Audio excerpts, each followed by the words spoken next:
Ya semoga sehat-sehat ya ibu dan bayinya. Tapi kalau Cuk Zahra Fona, orang yang berdatangan ini langsung nempelin telinga ke perutnya. Cuma mau denger gimana bayinya itu azan, ngaji, ceramah.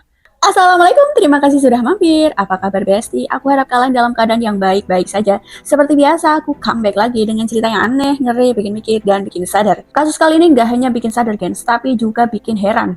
Bayangin aja, ada sesosok wanita yang bikin geger satu Indonesia. Bahkan sampai diundang ke istana di tahun 1970-an. Kok bisa? Nah, gimana detail ceritanya? Jadi begini ceritanya.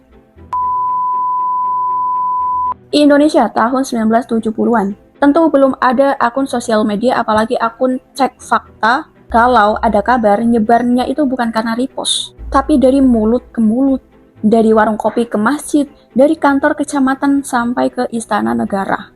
Dan di tengah kondisi Indonesia yang masih susah sinyal komunikasi, jalan belum merata, televisi masih jadi barang yang mewah, HP belum familiar, muncul satu kabar yang bikin orang merinding.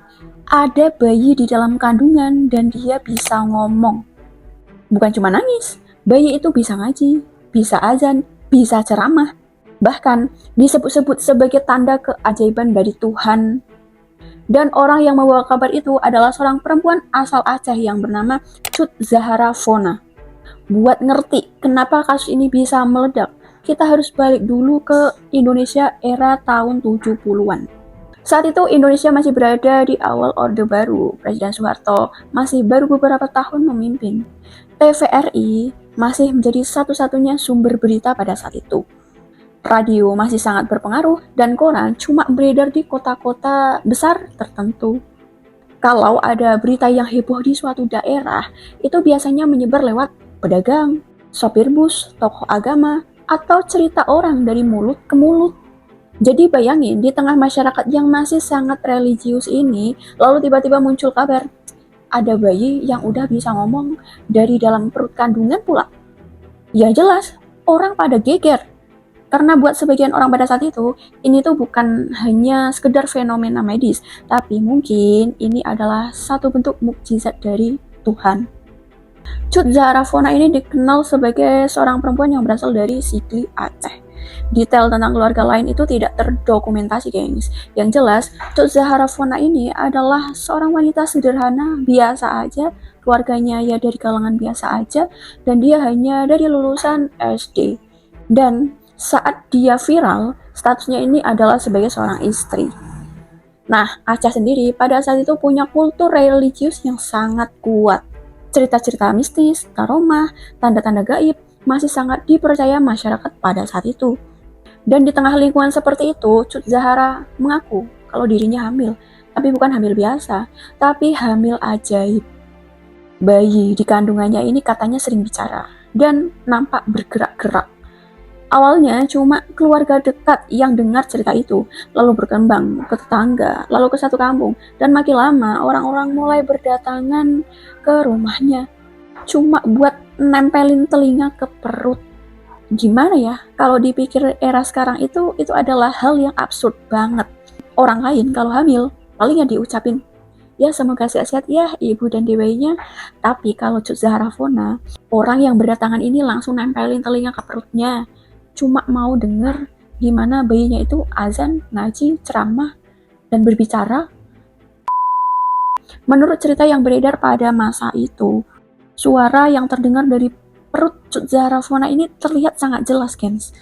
Kadang suara bayi menangis, kadang suaranya ini melantunkan ayat Al-Quran, kadang seperti orang bicara. Dan makin banyak orang yang mendengar, makin besar pula keyakinan masyarakat. Karena efek psikologi pada masa itu tuh kuat banget, gens. Kalau satu orang bilang, ya aku dengar, orang kedua mulai yakin, dan orang ketiga mulai percaya. Dan orang yang mendengar itu gak percaya, itu akan dipertanyakan tentang keimanannya. Akhirnya, fenomena ini pun mulai dibahas oleh tokoh masyarakat, tokoh agama, sampai pejabat daerah. Dan disinilah situasinya udah mulai gak bisa dikendalikan. Hal paling gila dalam kasus ini adalah bagaimana kabar itu bisa sampai ke Jakarta. Padahal tahun segitu tuh Indonesia belum punya internet loh, belum ada sosial media. WhatsApp, apalagi TikTok. Tapi justru karena informasinya yang terbatas, orang lebih gampang percaya. Ya gimana enggak? Orang mau ngonfirmasi pun susah. Berita tentang bayi ajaib akhirnya menyebar lewat koran, laporan media, laporan pejabat daerah, obrolan elit, dan jaringan tokoh agama. Kasus ini kemudian menarik perhatian para pejabat pusat, termasuk wakil presiden saat itu, yaitu Pak Adam Malik. Bahkan kabarnya informasinya pun sampai ke presiden, yaitu Pak Soeharto. Dan akhirnya Cut Zahra Fona dipanggil ke Jakarta. Coba bayangin absurdnya ya. Di saat rakyat biasa naik bus aja susah, ada seseorang yang diduga membawa bayi ajaib masuk ke Istana Negara dari Aceh, Jakarta. Tapi di balik gegap gempita masyarakat, ada satu kelompok yang kebingungan pada saat itu, yaitu dokter. Karena secara medis, janin itu nggak bisa berbicara kayak announcer radio. Pemeriksaan pun mulai dilakukan, dan semakin diperiksa, tentu ceritanya makin aneh. Beberapa dokter merasa suara itu terlalu jelas, terlalu konsisten, dan nggak terdengar alami. Entah gimana cara dokter itu melakukan pemeriksaan, tapi di titik ini, Cut Zahra Fona belum ketahuan, masih aman dia. Dan pokoknya entah skenarionya gimana, mungkin kalian juga mikir, ribet bener sampai masuk ke Istana Negara hanya untuk memvalidasi kehamilan ajaibnya. Padahal kan, ya bisa dipencet kan perutnya, atau disibak sedikit baju Cut Zahra Fona pada saat itu. Ya setidaknya tuh akan ketahuan loh mana kulit asli, mana kulit palsu. Ya tapi kembali lagi, itu semua terjadi di tahun 70-an. Dimana saat itu tuh adab masih di atas segalanya guys. Jadi ya nggak bisa seenak-enaknya. Apalagi kultur masyarakat Aceh pada saat itu. Apalagi kepada perempuan kan. Lalu tibalah momen paling melakukan dalam sejarah hoax Indonesia. Sekitar Oktober tahun 1970. Tim dari RSPAD Gatot Subroto, Ikatan Dokter Indonesia, Kejaksaan Agung, dan polisi. Mereka resmi melakukan pemeriksaan ke Cut Zahra Fona. Saat mau diperiksa di RSPAD, Cut Zahra ini malah bilang, maaf, bayinya itu belum siap diperiksa. Dan pemeriksaan pun ditunda. Lalu seminggu kemudian, dokter dari RSCM akhirnya berhasil memeriksa Cut Zahra. Hasilnya, tidak ada tanda kehamilan, tidak ada janin, tapi rahim terlihat normal. Dan dokter menjelaskan kalau janin di kandungan itu belum bisa bernafas normal, apalagi kok bisa berbicara. Sedangkan secanggih-canggihnya Nabi Isa, beliau berbicara itu ya pada sudah jebrol gitu loh, bukan dari dalam kandungan, kan? Di titik ini kecurigaan tentu makin besar, karena suara bayi itu masih sering terdengar saat dia tampil di depan orang-orang. Dan polisi pada saat itu yakin kalau ada alat tersembunyi di balik perut Cut Zahra. Kapolda Kalsel pada saat itu, yaitu Brigjen Abdul Hamid Swasono, memerintahkan penyelidikan itu dilakukan berlanjut dan lebih serius lagi. Polisi akhirnya melacak keberadaan Cut Zahra Fona sampai ke Kampung Gambut dekat Banjarmasin. Disitulah penyelidikan pecah total.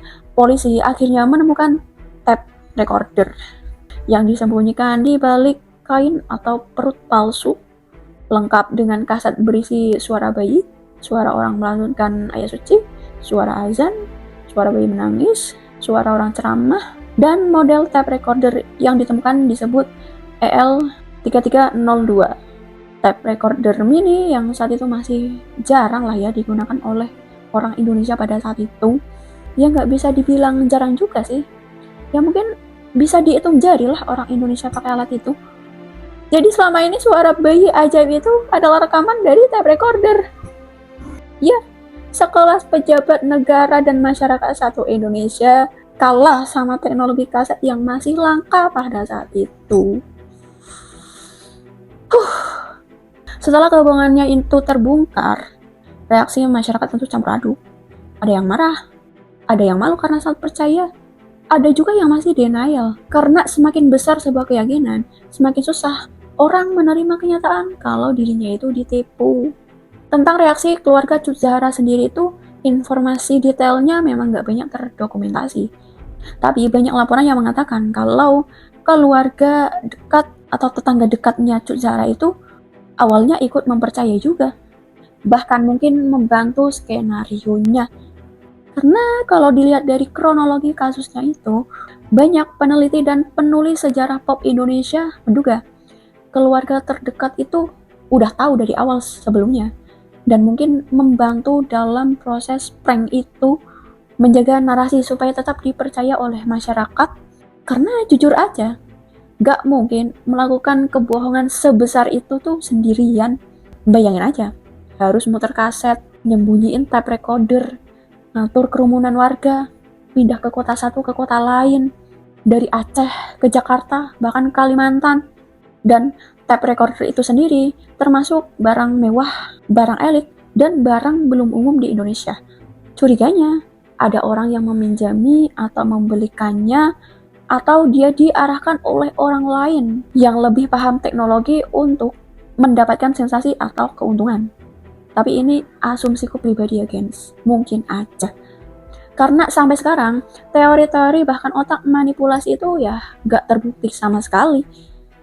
Dan ini bagian yang paling menarik. Kenapa hoax seaneh ini bisa berhasil? Jawabannya, karena kondisi sosial Indonesia pada saat itu memang mendukung. Faktornya tuh banyak. Akses informasi yang terbatas, masyarakat yang sangat-sangat religius, teknologi pemeriksaan medis itu belum merata. Bahkan teknologi USG itu masuk ke Indonesia di awal tahun 1980-an. Dan itu cuma ada di RSCM di kota besar. Dan alasan yang lain, budaya percaya ke tokoh itu emang sangat dahsyat pada saat itu, gengs. Ya nggak cuma tokoh agama, tokoh dukun atau tokoh yang dianggap sakti mandraguna itu ya masih kental sekali di masa itu. Soal hukuman pastinya, arsip resmi pengadilan atau vonis detail Cut Zahra Fonna memang sangat minim dan agak kabur, gengs. Tapi dari beberapa sumber populer dan tulisan sejarah, disebutkan bahwa setelah kebohongannya terbongkar, Cut Zahra dan suaminya ini sempat ditangkap dan dipenjara karena dianggap menyebarkan penipuan atau hoax. Dan berapa lama hukumnya, pasalnya itu enaknya pasal apa, dan bagaimana proses sidangnya, itu nggak terdokumentasi sejelas kayak kasus sekarang, gengs. Tapi kemungkinan besar negara pada saat itu menganggap kalau kasus ini sangat serius, apalagi di era Orde Baru. Pemerintah sangat menjaga wibawa negara dan stabilitas informasi, jadi hoax yang bikin istana ikut terseret tuh bisa dianggap mempermalukan negara. Yang menarik, setelah kasus ini selesai, nama Cut Zahra Fonna ini kayak hilang ditelan bumi, kayak dihapus dari ruang publik. Hampir gak ada wawancara lanjutan, kehidupan setelah bebas, atau kabar dia di masa tua. Dan kalau dia masih hidup, mungkin sekarang tuh umurnya sekitar 70-an kali ya. Seolah setelah skandal itu meledak, dia langsung tenggelam dari sejarah. Dan jujur aja, itu malah bikin kisahnya ini makin terasa surreal. Karena ada satu wanita dari Aceh yang cuma modal tape recorder berhasil bikin satu negara chaos dan sampai ngantri, nempelin kuping ke perutnya. Kasus Cut Zahra Fonna akhirnya dikenang sebagai salah satu hoax terbesar di Indonesia. Sebuah kisah tentang sugesti massa, haus sensasi, dan betapa mudahnya orang percaya hanya dari omongan. Dan jujur aja, walaupun teknologi berkembang begitu pesatnya, tapi manusianya tuh tetap sama. Baik dari era tahun 70-an sampai sekarang era generasi TikTok, selalu ada orang percaya hal ajaib asal dibungkus dengan cukup dramatis. Oke gengs, itu dulu cerita dari aku malam ini. Gimana menurut kamu? Tulis di kolom komentar ya pendapat kamu tentang isi dari video ini, atau tentang video ini, atau tentang sarannya apa siapa yang ingin aku ceritakan di channel ini. Subscribe juga agar channel ini terus berkembang dan menemani malam minggu kalian dengan cerita yang aneh, ngeri, bikin mikir, dan bikin sadar. See you next time, see you next video. Wassalamualaikum warahmatullahi wabarakatuh.